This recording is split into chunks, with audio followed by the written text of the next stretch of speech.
में यानी एक कुर्सी के लिए अनेक नेता बैठे हैं। एक रेस लगी है, होड़ लगी है नेताओं के बीच और बराबर की तैयारी करते हुए सभी नेता इस रेस में नजर आ रहे हैं। नमस्कार जौहर, मैं हूं अर्चिका नागल, आप देख रहे हैं आर्य न्यूज झारखंड। चुनाव आयोग ने लिस्ट जारी की है और तमाम राज्यों में होने वाले चुनावों की तारीख भी घोषित कर दी है। यानी आने वाले समय में बहुत जल्द अब चुनाव हमारे देश भारत में घोषित होने जा रहे हैं और चुनाव से रिलेटेड लेटेस्ट अपडेट आप तक पहुंचाएगा आर्य न्यूज झारखंड। बने रहिए। राज्य के 70 सीटों पर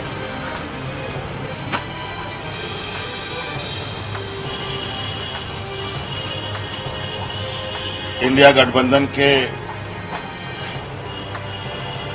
जेएमएम कांग्रेस के प्रत्याशी होंगे।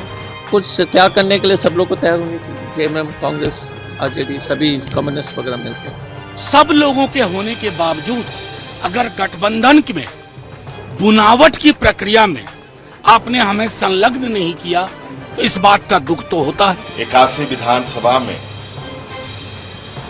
जो हम लोग के इंडिया गठबंधन में हम लोग साथ रहे हैं, जेएमएम, कांग्रेस, आरजेडी के दलों के साथ इस गठबंधन में एक और सहयोगी गठबंधन में शामिल हो रहे हैं। लेफ्ट पार्टी की भी इसमें भूमिका होगी और इस चरण में इस चुनाव में अभी जो पहले चरण में ये बातें तय हुई है कि राज्य के 70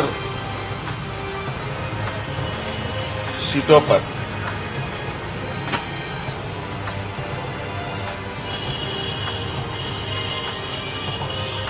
इंडिया गठबंधन के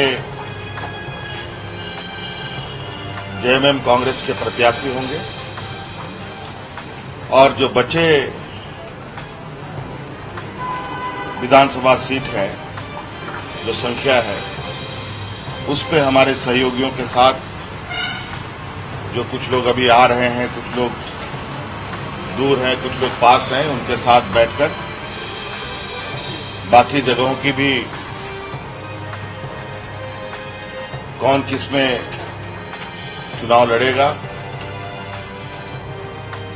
ये तय कर लिया जाएगा। अभी तक ये हम लोगों ने निर्णय लिया है। हर राजनीतिक दल जो है चाहता है कि ज्यादा से ज्यादा सीट मिले, पर राजनीतिक एक ही मकसद हमारा है कि इंडिया गठबंधन की सरकार बने। तो कुछ त्याग करने के लिए सब लोग को तैयार होनी चाहिए। जेएमएम, कांग्रेस, आरजेडी, सभी कम्युनिस्ट वगैरह मिलकर सर हेमंत त्याग करने को तैयार है, कम से कम सब कुछ त्याग करने की आवश्यकता है। मैं कहता हूँ कि जब सब त्याग करेंगे तो सबका बराबर होगा। सर पूरी फौज हेमंत विश्वकर्मा, शिवराज सिंह चौहान, अमित शाह, नरेंद्र मोदी, मोहनलाल मांझी और कितना नाम ले, क्या कहेंगे पूरा? नहीं, क्योंकि ये इनके लोकल लीडर कोई नहीं बचा है ना। अर्जुन मुंडा जीरो हो गए, बाबूलाल जी जीरो हो गए, बेचारे तो फिर बाहर से तो लाना पड़ेगा ना। क्या करेंगे, गलती नहीं है ना, क्योंकि बाबूलाल जी को तो एकदम यहाँ के जो झारखंड के जो स्थानीय नेता है इनको पूरा इग्नोर किया जा रहा है। मैं तो चाह रहा हूँ कि हेमंत बिस्वा शर्मा भी नॉमिनेशन बढ़ लें। और हेमंत बिस्वा शर्मा जी जो बड़े बड़े बातें कर रहे हैं, झारखंड के 30 लाख आदिवासी असम में, उन्होंने उनके लिए कुछ नहीं किया। यहाँ पर हमको आदिवासी हित के बारे में इतना भाषण दे रहा है। 30 लाख आदिवासी, वहाँ पर कोई सुविधा नहीं मिल रही है जो चाय के बागान में काम कर रहे हैं। तो पहले हेमंत बिस्वा शर्मा उसका जवाब दे। पिछली बार 7 सीटों पे हम लड़े, चूंकि लालू जी का हृदय विशाल था, गोल था कि बीजेपी को हटाओ। आज भी गोल वही है। हम 5 सीटों पर रनर अप रहे, बाकी हमारे गठबंधन के सहयोगी लोग शायद उतनी सीटों पर परसेंटेज टर्म्स में रनर अप नहीं रहे। इन चीजों का समायोजन हमें दुख के साथ कहना पड़ता है कि यूनिलैटरल फैसला लिया गया कि आपको फलाने नंबर ऑफ सीट का ऑफर दिया जा रहा है। ये न राजद की ऐतिहासिक ताकत के अनुरूप है, न समकालीन जो परिस्थितियां हैं उसके अनुरूप है। अलग अलग जिलों में हमारी जो प्रेजेंस है वो बहुत ताकत की है। हम अपने गठबंधन के सहयोगियों को इस बात के लिए आग्रह करेंगे कि उसके अनुरूप फैसला लीजिए। हमारे प्रभारी यहाँ हैं, हमारे प्रदेश अध्यक्ष यहाँ हैं, और कल से हमारे नेता प्रतिपक्ष स्वयं तेजस्वी जी यहाँ हैं, राष्ट्रीय प्रधान महासचिव जी वो यहाँ हैं। सब लोगों के होने के बावजूद अगर गठबंधन में बुनावट की प्रक्रिया में आपने हमें संलग्न नहीं किया तो इस बात का दुख तो होता है।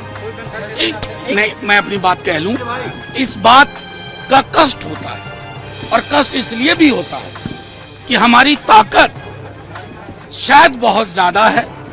आज हमने पूरी जो मीटिंग की है उसमें हम लोगों ने 15 से 18 ऐसी सीटें चिन्हित की हैं अलग अलग जिलों की, जहां हम शायद अकेले भी बीजेपी को परास्त करने में सक्षम है।